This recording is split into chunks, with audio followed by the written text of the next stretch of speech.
So much there that we can get into between now and 11 o'clock. They're being on the front foot, the fresh ideas that Nathan Jones has brought in, that James Ward-Prowse talked about. He also talked about it being a distraction as well, which is really interesting on the mindset. But before we do the draw, let's just take a look at the two goals again, because both of them were fantastic. Jill, the first one, although there were mistakes from Manchester City, it was a great finish. Yeah, no, it was a great finish, and obviously we spoke about City giving the ball away too many times, as you see there. But yeah, the finish was absolutely incredible. The way that you'll see City lose it again, I think, through Gomez as it goes wide. But the run across Walker is so well timed, and the finish on a pitch that wasn't great. I don't want to use it as an excuse, but to finish this first time, I think it's a great finish. It's a fantastic finish, to be honest. And, you know, it did come from this mistake here. And Kyle Walker in this position here, I think the moment his back's turned, it's a great run from Sekou Mara. You know, I want to be critical of Walker, but I think that is elite strikers play. So I don't, as I say, it's a fantastic finish. The way he took it as well, as the ball's bounced up, you know, that's such a key moment for them. And for somebody who hadn't scored before now, it looked like he'd scored all the time, to be honest. Although former players always say, don't they, as soon as you can see the defender's number, you know that you've got them. Yeah, we get on his blind spot, and I think we've got two centre-backs of us. The last thing you want as a defender is to not know where the striker is. You want to touch them as much as you can, feel them, know where they are. And as soon as he got there and then just nipped in front of him, and that is the problem. It's a specialised position playing centre-back. Kyle Walker's been an attacking right-back all his life. And now you say to him, OK, you're going to become a centre-back. No disrespect, we've got two here. It's almost not quite two. Yeah, yeah, but it's not. It's not that easy, you know. It's a specialised position. I think at City as well. I played there in my last few months at City, and there's a lot of detail at centre half, especially in possession. It's not just get it and give it. It's like the right timing and stuff like that. So I think it was a big ask for Kyle Walker tonight. I really think it was. As far as the second goal is concerned, I know you can question the goalkeeper's positioning, can't you? But you have to appreciate the finish. Absolutely. It takes a confident player to be able to do this, and they had their tails up at this point. You can look at Manchester City's defending. They never got in the right position. The goalkeeper is really poor, but Djenepo sees it. You have to have that vision. You have to be able to see the picture. He could have easily played it out wide or tried to slide someone in, but I actually, when he's dribbling here, you can see it in his eyes. He's thinking, why is the keeper so far off his line? OK, I'm going to try my luck. And he does it, and it's a beautiful finish. But it summed up Southampton. Because the temptation when you play against a side that's so talented as Man City is to sit off them, is to let them have the ball, let them take the initiative. But never did they do that. For minute one, they got after him, they made it uncomfortable. They'd have been watching that game the weekend, they'd have mentioned it, they'd have probably thought this is the last thing we need with a massive game against Everton coming up the weekend. But they never showed them any respect. They got after them, and they were magnificent today. That manager must be so proud of his team. When you look at City, but just on those two goals, are they not doing the basics? I just think they didn't get the rhythm today. I could see kind of Pep saying to Cancelo about going inside, and I felt like he took it literally in the first half, and then in the second half he stayed out wide. But I think they had to kind of go to the game. When do I need to add a number inside? When do I need to get out wide? It just wasn't working. There was just no rhythm, which was so used to seeing from City. Yeah. Sometimes you do wonder how healthy a lifestyle it is if he's going to be up till 3 a.m. Don't you? Watching Everton after a night like that. Yeah, this is true, but this is management. You know, if you're going to sort of dip your toe, you can't dip your toe into it. You have to do it. If you want to be successful, you have to be all in. And unfortunately, that's why they're doing it. And gladly why we're off at 11 o'clock. But it's that buzz. It's that buzz. It's that fix. You know, I've been close to it. I've seen what it's like with managers spending. It's 24 hours a day. You've got to care so much that it hurts. And you could see that he was a bit spiky in his interview, but I liked it because he's took a lot of stick. He's took a lot of criticism. We'll question him even before the game. But that was a magnificent performance from him as well. And he needed it. And it's a massive lift. They've got some huge games coming: Everton, Villa, Brentford, Wolves in the Premier League. That's going to determine whether they stay up, probably. But he's given himself not just a team, he's given them a lifeline, something to go on. And you could see the fans that weren't there today, even the ones at home, will go, OK, we could buy into this. If they're going to work that hard, like they did first half, that energy that they showed, Jill, was just, it was infectious. Yeah, and I think he's right in what he's saying. If you want to implement a new style of play, it's not going to happen overnight. It's going to take time. You're going to have to change standards around the training ground. So I think it is going to take time, and hopefully this will buy him a little bit more of that. I mean, he mentioned his coaching staff as well in that interview. He mentioned himself in that interview as well. I don't care, how much self-belief you have. When you have a difficult start, there have to be questions. You have to question yourself, I'm guessing. And coaches, depending on their personalities, will have more questions than themselves. So we look at it sometimes from the players' point of view and the fans' point of view. But for that coaching group, it takes away some of the questions they will have had. Yeah, well, people say players wake up every morning obviously wanting to win trophies, getting in there, working hard. The managers and the coaching staff are up later than the players. They want it just as bad. So I can imagine that they're very self-critical as well, especially when you're going into a new club and you want to make changes. You know what was interesting as well, Jill? I thought that James Ward-Prowse in his interview was very complimentary about him. He said he's given us a new, and obviously Ralphie did a good job before, and he kept him in a really healthy position for so long. But when a player comes out and says, I like what he's doing, he's got us pressing, he's got a bit of belief, he's given us a new feel. And you could see that was what they implemented today. And the pressing from minute one, that comes from the manager, because it's very easy, as I said before, the temptation is to sit back. This was from kick-off, and you could see straight away, Armstrong's on the front foot, Ward-Prowse goes to press, then you've got Walker-Peters, then you win the ball back, and all of a sudden you get that little bit of confidence, you get that belief. Nobody likes to play the game under pressure, Nedum, do they? No. And they kept doing it, and there were times that Manchester City got out, but what they did was they made them feel really uncomfortable. And every time you play like that, this is an example where they do get out, but you could see that the pressure makes it so difficult. And it worked for them, and the goal came from there. Lianco was putting Jack Grealish under pressure, Mara again, you force the error. And that's what they did so well in that first half, Jill, didn't they? Yeah, and I think City are used to having time on the ball because teams do sit off them. And I think that's why they didn't get the rhythm today. They got pressure on and made very good players look average at times. Yeah. I would totally agree with that, and I think the importance of doing it at the start of the game, it means that for City they could never get into a rhythm. Before you know it, that first couple of minutes is 5 minutes, it's 10 minutes, it's 15 minutes, and maybe your pass completion is lower than, say, it has been at other times. And I think for them, for Southampton, the way they did it, you could see it upset City. That first half was probably as bad as we've seen, maybe in years at City.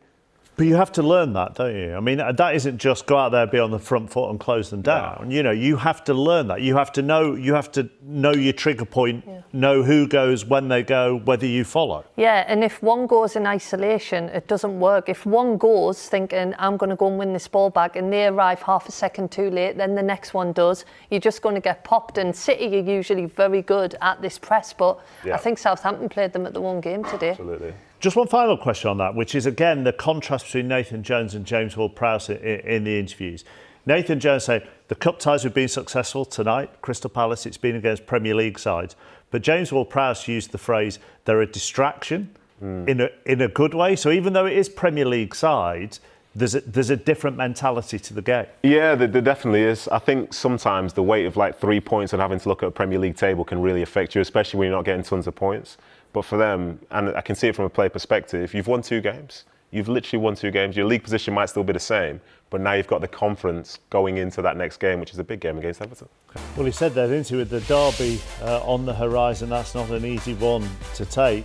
They've got some big games coming up of Manchester City. They've got Tottenham twice. They've got Arsenal twice. One of those, an FA Cup tie at the end of January. But this is a big month or so. I mean, every month is big, but it's a big month or so for them, mate. Yeah, it certainly is. And, you look at them today and the performance was quite poor, but I wouldn't be surprised if they played well at the weekend, because that derby tended to be like a bit of an away win fixture for the last few years. But they're a good side. I think when you look at the stuff which they've won across the years, it's not by not playing those teams. And they might not have a run that looks as specific as that, but they get a ton of points. They end up in the 80, 90 point bracket all the time.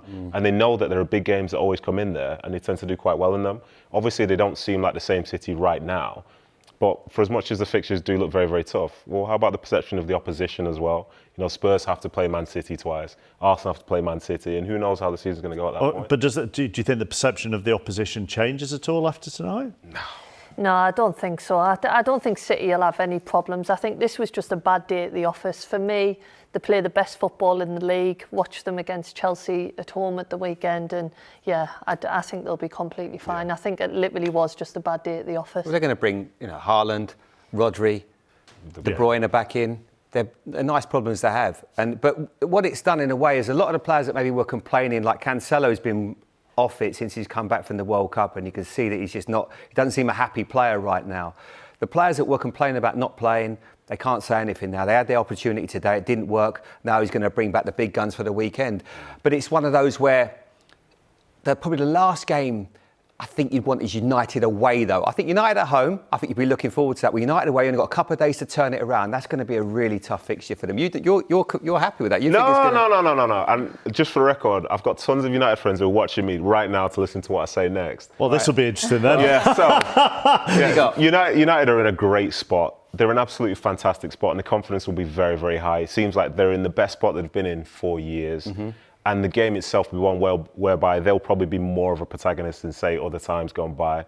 But again, it's a derby. It's against Man City. The game, I said to someone, this will probably be one of the best derbies I've seen for a while because both teams are, relatively speaking, in a good position instead of one being down and one being up. And maybe then, as I say, it'll make for a great game. But City have the experience of winning those and winning those on a run to sort of go and win league titles. So I would never bet against Man City, but I would bet that this is going to be a fantastic game of football. Just a final one on their attacking threat, Jill. Emma mentioned no shot on target tonight. They've struggled away from home to score goals. 5 in their last 6 away from home. Is that just one of those things at the moment? Yeah, I think so. I think when you look at the team that they put out, you think they're going to be creating chances. Obviously, you've got Foden on there, Grealish. You've seen Grealish's fantastic ball against Chelsea the other week. But I don't think it's a problem. I just think it just didn't happen tonight, did it? It just didn't click. We didn't seem to get the ball in the final third enough in order to create them chances. We ought to finish with Southampton, really, and continue to praise their performance. And they go to Everton at the weekend. You wonder whether that's an ideal game for them, given how the Goodison crowd are at the moment. Yeah, whether they can start with that attacking intent, if you like, and they can get after Everton in the first 5-10 minutes of a game. It'll be interesting to see what his tactics are. But he'll look at that fixture and go, look, can we go there when Everton fans are obviously a little bit of unrest there? I'm sure that the Everton players, we think, will have had a tough 90 minutes there. That's going to play into our hands as well. Not got a lot of time in terms of that fixture. But it's a confidence thing right now for Southampton. Had back-to-back important wins in cups. Now can they take it to the Premier League? And it's a huge game. We talk about games at the top, Man City, Man United. That's a game in terms of staying in the Premier League. And one that Nathan Jones will look at and go, if we can get 3 points there, that's going to be huge for the rest of the season for us. Yeah, and the front foot and also the goal scoring, really. You know, they've struggled to get goals, haven't they, Southampton, really? Armstrong hasn't really delivered consistently since moving from Blackburn. If Mara can be their goal scorer... It's that simple, isn't it? It's that simple, It's literally that simple. We figured it out. No, yeah. Most of the teams down there struggle in terms of the amount of goals that they score. So it feels like somebody coming into a form will give them a great opportunity. But sometimes, like, you'll stay up and you might not necessarily need to get someone that scores 15 goals. I think the fact that they are winning these last 2 games, the fact that they won, I think it was against Crystal Palace, they beat Man City, they go to Everton with a lot of hope. But interestingly, from an Everton standpoint, they lost to Man United last Friday in FA Cup, but they played well. They played well in that stadium, so them themselves, they won't be in the worst positions either. And, you know, it's going to be such an interesting game, and it's definitely one. But even the team he picked tonight, Nedum, when you look at, say, Che Adams would normally start. If he was playing the weekend, picking his best team, he plays Che Adams. Murray's not scored a goal all season. He plays him, he scores. Che Adams can now come off the bench, and you can maybe even sometimes go over 2 because they'll be full of confidence with the goals they get. It just changes everything now. And right now, they're full of confidence, which is so important for them. And that is football, really. That's how it works. Let me ask a horrible question to finish. Who are the favourites to win the Carabao Cup now for you? Oh, who are you going for? Sorry, I can't hear you. What did you say, Jamie? Who did you go for? Do you know what? It's what I'd love to. You know, Newcastle right now. There's such a good feeling up there. Right, it really Newcastle. is. That's why, as a Sunderland fan, I didn't want to say that. But Newcastle are performing very well. Well, was the question who are the favourites? Yeah, who are your favourites? Well, if you were to look at bookmaker, it would probably be Man United. Yeah, right. Yeah. So that's the answer to the question, and I'll say no more. Right. You all somehow managed to get out of that in some way, shape or form. So those semi-finals then, let's just remind you when they are. The first legs, the week commencing the 23rd, so they'll more than likely be on the 24th and the 25th, and then the second legs will be the week after. And as far as the Premier League is concerned, Friday night football is Villa against Leeds, Saturday night football Brentford, Bournemouth, and then Newcastle, Fulham and Tottenham Arsenal make up Super Sunday. Jamie, Nedum, Jill, thank you very much. We know our final four. We're not quite sure who the favourites are. Anything could happen. See you soon.